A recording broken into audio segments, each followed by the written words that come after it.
excited all the time, but like, this is so good.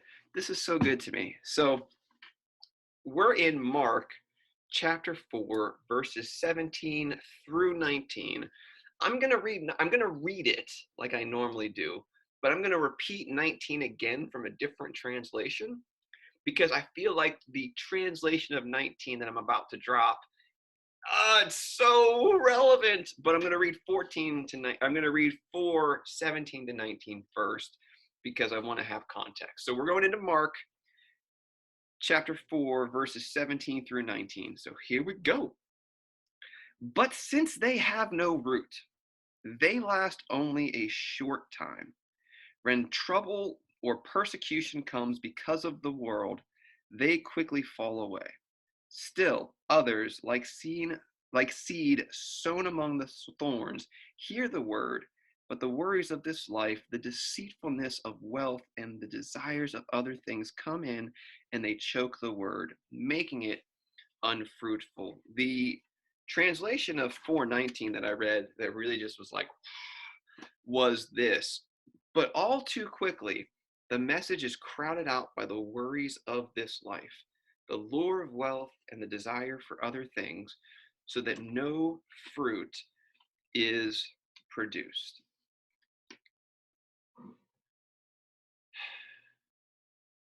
What's fascinating is how quickly we get distracted in this journey.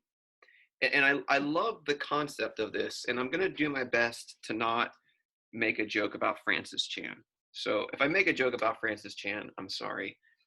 There was a time where like he was the go-to pastor, and like so many quotes of his I had read by other people. So like the ongoing joke in Nashville was like he was the Abraham Lincoln. Like, you know how Abraham Lincoln gets credit for quotes that aren't his? Like, don't believe everything you read on the internet, Abraham Lincoln. Like Francis Chan would get credit for those kind of quotes, like, you know, John 3:16, Francis Chan. And so if I start giggling, it's because Francis Chan did a really great Bible study about like being good soil and good fruit. So if I start giggling, it's not because I'm going insane because of the quarantine. It's because like I think of 2007 Francis Chan and I giggle a little bit. So that is my inside joke now shared to you. I doubt Francis Chan will ever see this, but if he does, hey, it'd be fun to talk to him, right? Like, hey, just ask him how things are going because he's got a really good tan. And if I could pick some of that up, awesome.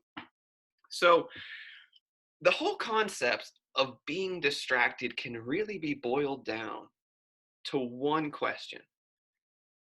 Does this bear fruit, this decision, or does it bear fat? And not fat in like the I've got two chins and the worldly sense, but fat typically is the trimming, the unnecessary, the non-essential. And we talked a little bit a couple weeks ago about the fruits of the spirit. It's the whole concept of, does this get us closer to our actual goal, or does this bring us further away? But the whole concept of, does this lead to fruit or fat, really helped me a lot because it brought it into my world. Because I was very overweight and I knew what fat looked like. I knew that a lot of foods that were high in sugar or high in unnecessary carb content, wow, that was a tongue twister, would lead and get metabolized as sugar, which would then lead to fat. So for me, it was a very A to B connection of saying like, okay, is this going to actually bear fruit or is this going to bear fat? And I think this is so simple. Like, this is so simple, but it's so hard. Like, why is it so hard? I have figured out why it's so hard. Would you like to know? So, to steal a page from my millennial friends, adulting is hard. But adulting is hard. And here is the reason why being an adult is actually hard. The reason why being an adult is actually hard is because the decisions that we make on a daily basis, on an hourly basis, on a minutely basis, are no longer good from bad. Like, when you're not an adult and you're a kid, your decisions are pretty clear cut. Should I punch my sister or not? No, you shouldn't. Like, there's no debate on that. right? Like, should I jump off that wall that's 10 feet high without any protection? Like, that's a pretty, like, no, you shouldn't. When you're a kid, like, it's pretty black or white, and you're just like, I'm gonna be defiant. But when you're an adult, the decisions aren't that clear cut anymore. The decisions start to be, well, should I work more and have a 401k? Or should I not have a 401k, work less, and take a vacation because mental health is good too? And where's exercise going to fit into all that? And so all of a sudden, it's no longer an A to B. This is simple scenario. It's, as adults, we constantly have to choose good versus good.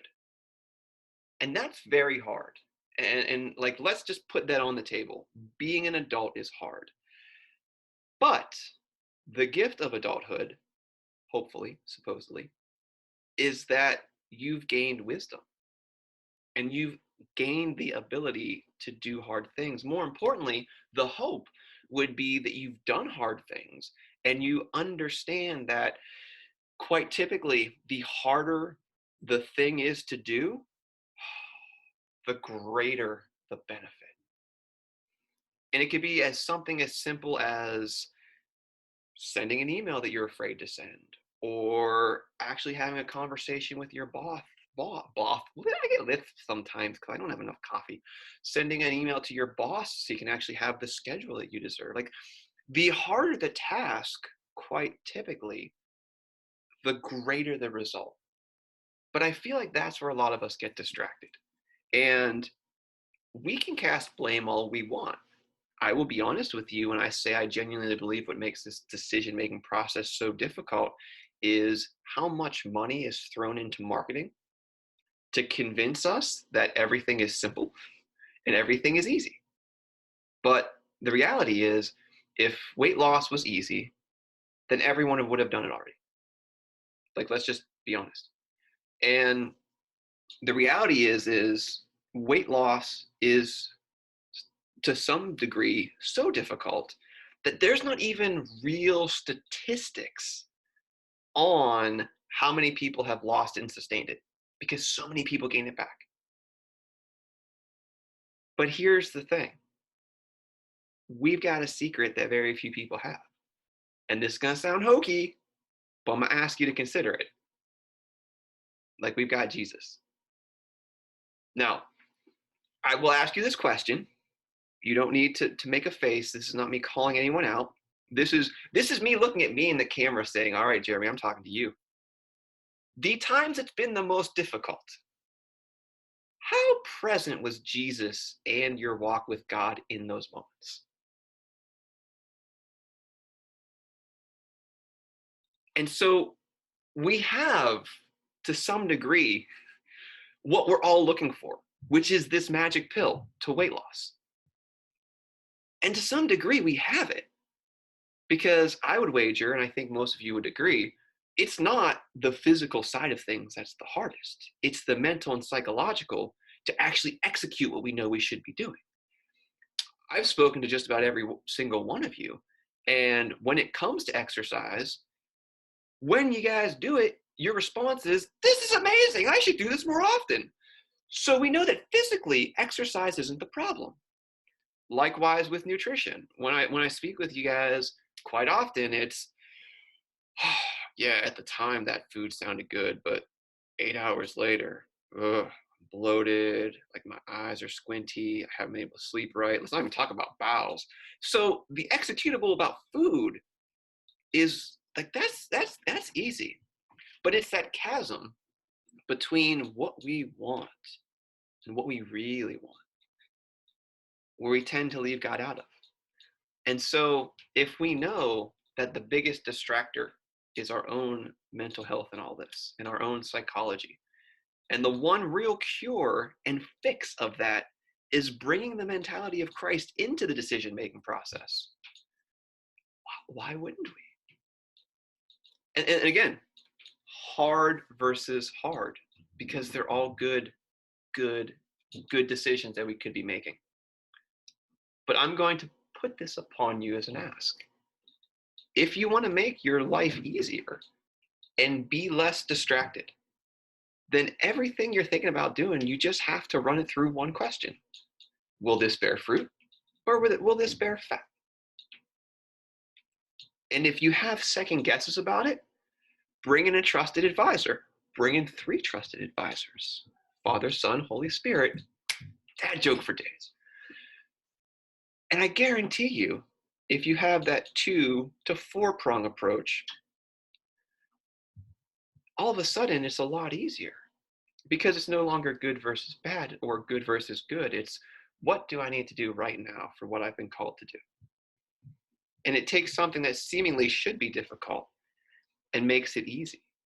And I know easy is a subjective term, but think about your own lives. Think about the times where you've done things through the Spirit or in the walk of God that you know He's asked you to do.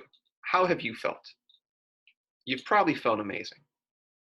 I know, I'll speak for me because I know me best. There have been times where I've done exactly what God's called me to do, and I will pause and I'll be weeping, like Disney ended the movie weeping, about how happy I am because I actually became, like, I felt whole. Like, this is what God's called me to do. I'm doing what I've been asked with the unique set of skills He's given me at the right moment.